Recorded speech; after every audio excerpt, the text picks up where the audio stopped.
Bonjour à tous et bienvenue dans ce tutoriel où nous allons voir comment utiliser le noir et blanc pour retoucher une photo qui possède une lumière assez difficile. Dans cet exemple, on voit que la photo a été prise depuis l'autoroute, on voit la rambarde, le cadrage est très mal géré et c'était à travers une fenêtre. Donc la qualité de l'image en tant que telle n'est pas géniale, alors que le moment était impressionnant avec cette brume matinale qui se mélangeait avec les pins. On va voir comment on peut gérer cette image pour en faire quelque chose d'intéressant, alors qu'à la base, la qualité de l'image est pas terrible.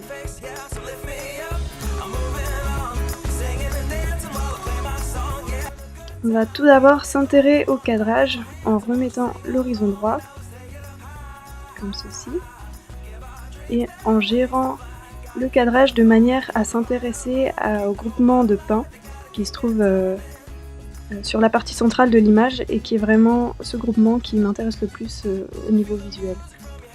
Donc on voit que l'image est surexposée, donc déjà il va falloir baisser l'exposition. Donc on revient dans la loupe pour avoir le réglage sur toute l'image et on va rajouter de la clarté pour qu'il y ait plus de différence entre les zones claires et les zones foncées. Maintenant je vais convertir l'image en noir et blanc. On voit que c'est du noir et blanc, mais en fait on a plutôt des tons gris. Donc on va venir baisser les tons foncés pour avoir des tons foncés plus foncés. Et on va augmenter la netteté, la clarté, baisser les tons foncés encore, augmenter le contraste, les tons clairs, avec l'outil pinceau, pour venir vraiment gérer ponctuellement le contraste de l'image. Donc l'idée c'est que les noirs soient bien noirs, les blancs soient bien blancs.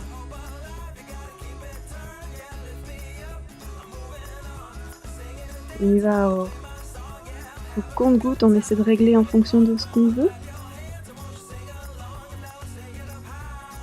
Donc là on voit que ça fait ressortir vraiment les pins. Et ça leur donne beaucoup plus de présence dans l'image. Je vais me placer ici parce que c'est un peu trop foncé. Et je vais en remettre en étant un peu moins fort.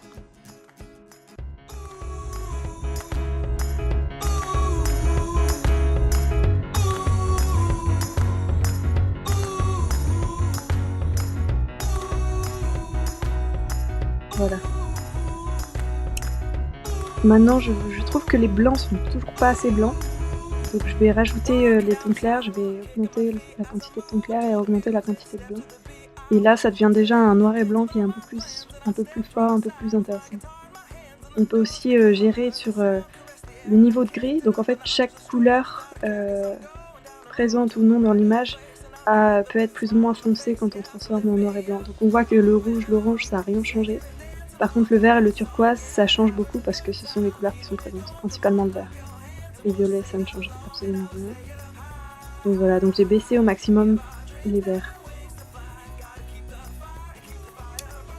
Maintenant on va retourner sur la photo et le pinceau et s'intéresser au ciel qui est cramé jusqu'ici. Donc là on va baisser l'exposition, augmenter le contraste, augmenter les tons clairs et baisser les tons noirs. Ça va nous permettre d'avoir un ciel plus texturé et plus intéressant. En même temps on se rend compte que le ciel vient en compétition avec le sol. Donc moi j'ai envie de donner moins d'importance au ciel pour vraiment que la personne qui regarde la photo se concentre sur les arbres et non sur le ciel.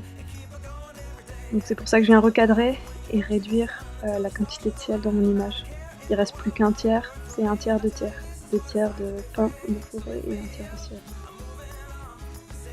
Maintenant je vais encore venir m'intéresser à la partie des pins. Donc, je remets toutes les valeurs à 0 du pinceau, je prends un nouveau pinceau. Et je vais juste venir augmenter les tons clairs. Et là je vais venir, comme avec un pinceau, venir accentuer ces zones qui sont déjà claires dans l'image.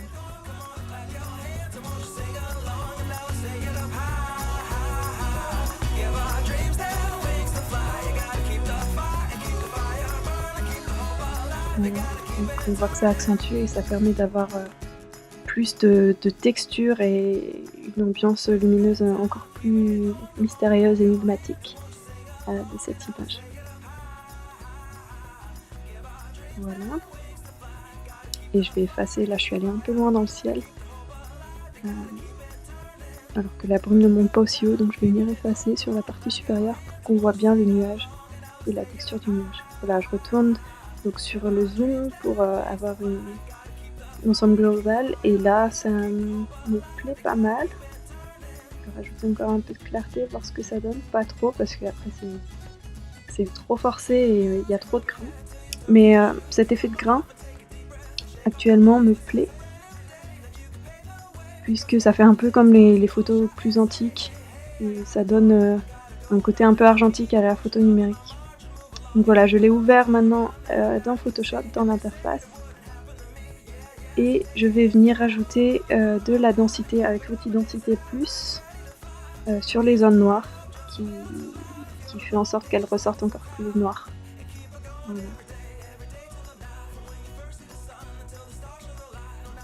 Ça me donne encore plus de contraste. Et maintenant au final, je vois que le ciel a encore trop d'importance pour moi. Donc je vais venir avec un format qui est plus horizontal, qui est un format 16 neuvième, qui est en fait le format pour les films. Et je veux avoir vraiment un panorama, une photo allongée. Donc ça me permet d'avoir beaucoup moins de ciel dans l'image. Et se positionner sur et voilà. Maintenant avec l'outil courbe, on voit qu'on peut encore accentuer les tons clairs, les tons foncés. Ici on a bien accentué les tons foncés. Et ça me plaît, donc j'enregistre.